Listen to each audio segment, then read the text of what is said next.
नमस्ते, मेरा नाम है सोनल रावल है। आज मैं आपको सुनाने जा रही हूँ माघ मास महात्म्य। पहला अध्याय अध्याय अर्थात नारायण नमस्कृत नर चैव नरोत्तम देवी सरस्वती चैव ततो जयमुदीरयेत्। अर्थात सारे संसार के कर्ता श्री भगवान विष्णु, माता लक्ष्मी और देवी सरस्वती तथा श्री देव गुरु बृहस्पति जी के चरण कमलों में नमस्कार करके मैं इस माघ मास महोत्सव का वर्णन करती हूँ।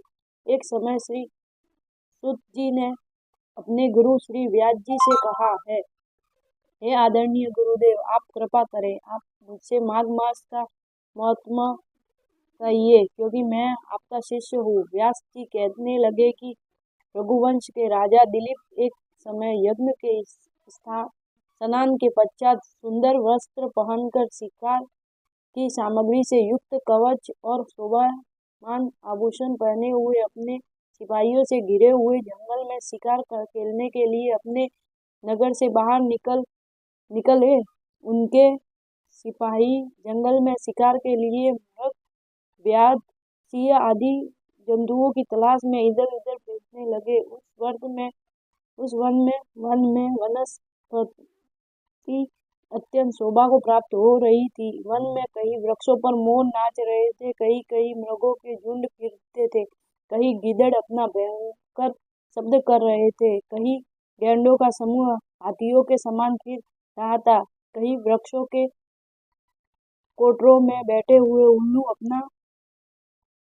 अपना भयंकर शब्द कर रहे थे, कई सिंहों के पद चिन्हों के साथ घायल मृगों के रक्त से भूमि लाल हो रही थी, कई दूध से भरी थनों वाली सुंदर भैंसें फिर रही थी, कहीं पर गिद्धड़ पुष्प हरी हरी लताएं वन की शोभा को बढ़ा रही थी, कहीं बड़े बड़े पेड़ खड़े थे तो कहीं पर उन पेड़ों पर बड़े बड़े अजगर और उनकी केचुलियां भी पड़ी हुई थी।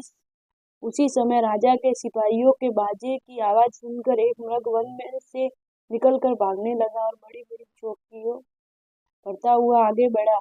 राजा ने उससे पूछा, अपना घोड़ा दौड़ाया, परंतु मृग पुनः शक्ति से भागने लगा। मृग कांटेदार वृक्षों के एक जंगल में घुसा और राजा ने उसके पीछे वन में प्रवेश किया, परंतु दूर जाकर मृग राजा की दृष्टि से ओझल होकर कहीं निकल गया। राजा निर्जन वन में अपने सैनिकों सहित प्यास के मारे अति दुखी हो गया। दोपहर के समय अधिक मार्ग पर चलने से सैनिक थक गए और घोड़े रुक गए। कुछ थोड़ी देर बाद राजा ने एक बड़ा भारी सुंदर सरोवर देखा, जिसके किनारों पर घने वृक्ष थे। इनका जल संजनु के हृदय के समान प्रतीत था। सरोवर का जल लहरों से बड़ा सुंदर लगता था। जल में अनेक प्रकार के जल जंतु, मछलियां आदि स्वच्छता से इधर उधर फिर रही थी।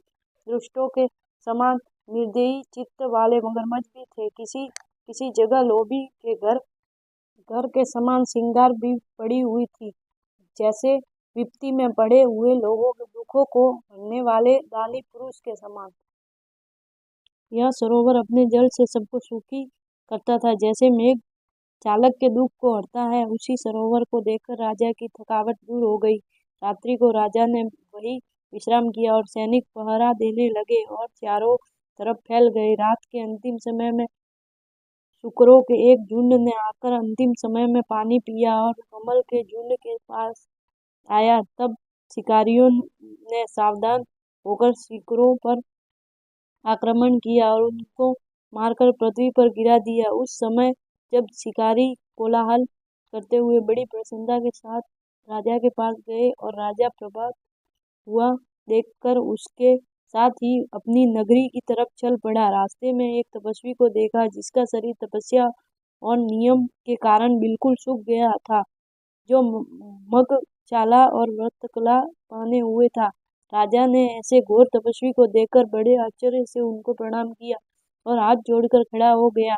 तब तपस्वी ने राजा को कहा कि हे राजन, इस पुण्य शुभ माघ के इस सरोवर को छोड़कर तुम यहाँ से क्यों जाने की इच्छा करते हो?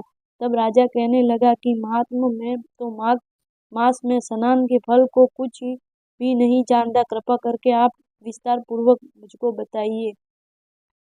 इसी के साथ माघ मास का पहला अध्याय समाप्त होता है। कल दूसरे अध्याय को देखने के लिए please like share and subscribe जरूर करें। धन्यवाद।